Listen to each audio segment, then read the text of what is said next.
The budget session of the parliament began and the finance minister Nirmala Sitharaman tabled the economic survey 2020-21 in the Lok Sabha.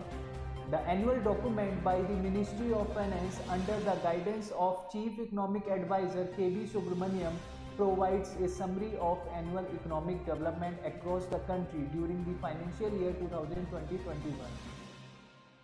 According to the document, the government sees the Indian economy growing at 11% in the financial year 2021-22. However, the GDP growth rate is estimated minus 7.7% for the ongoing fiscal. The estimated real GDP growth for financial year 2022 at 11% is the highest since independence, the economic survey said. Real growth rate for financial year 2021 is taken as minus 7.7% and the real growth rate for financial year 22 is assumed as 11.5% based on IMF estimates.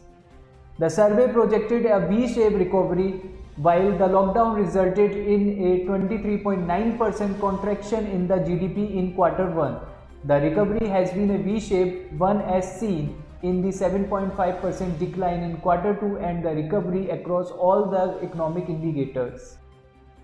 India is witnessing a V-shaped recovery with a stable macroeconomic situation aided by a stable currency, comfortable current account, burgeoning forex reserves and encouraging signs in the manufacturing sector output.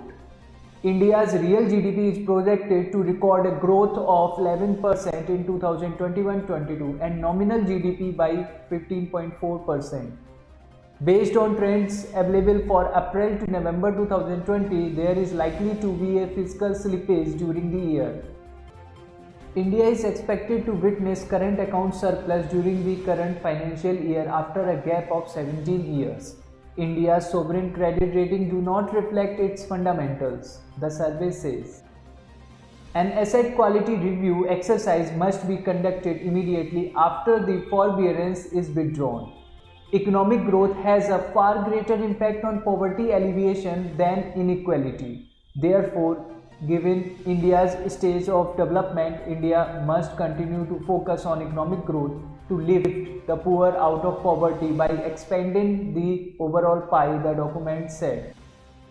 Reforms in tax administration have set in motion a process of transparency, accountability, and more importantly, enhancing the experience of a taxpayer with the tax authority, thereby incentivizing tax compliance. CEA Subramaniam presented an analysis of performance of states in averting COVID cases and deaths. Maharashtra, underperformer on both counts.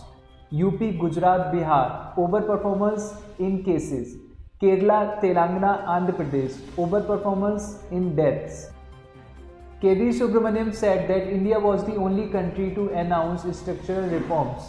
Subramaniam said even if India were to have the real GDP growth rate as low as 3.8% from financial year 23 to 29, debts will still come down. Economic survey highlights potential of public investment, especially in a slowdown, calls for fiscal policy to support growth.